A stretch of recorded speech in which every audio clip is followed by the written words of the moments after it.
Porte D du Stade de France, c'est en face, sur cette terrasse, que le premier des 3 kamikazes de Saint-Denis s'est fait exploser le 13 novembre dernier, faisant une victime. Le restaurant a rouvert début janvier, mais toutes les traces de l'attentat n'ont pas pu être effacées. Ça, c'est le seul impact qu'on n'a pas pu changer, qui est dans le montant de la porte. Vous avez un impact de boulon. Samedi après-midi, le Stade de France accueillera son premier événement depuis les attentats. France-Italie, le match d'ouverture du tournoi Destination. À l'Ivens, on appréhende forcément un peu. Oui, forcément, un petit peu anxieux de savoir déjà quelle va être l'affluence aussi, de savoir si ça va être la fête comme ça l'était à chaque événement, ou si ça va être plus timide. Après, de la peur, non. Si j'avais peur, on n'aurait pas rouvert.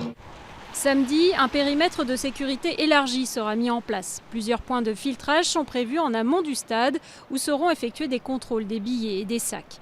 Les parkings et alentours immédiats de l'enceinte seront fouillés de fond en comble. Le chargé de la sécurité à la Fédération française de rugby, qui n'est autre que le commissaire Broussard, le tombeur de Jacques Messrine, a quelques recommandations pour les spectateurs. La première recommandation, c'est d'arriver très tôt au stade, parce qu'il y a des mesures quand même de palpation qui vont être prises, de fouilles également des sacs et autres.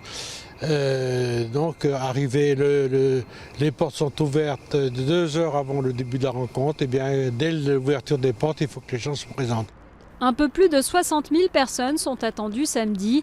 Le stade peut en accueillir près de 80 000.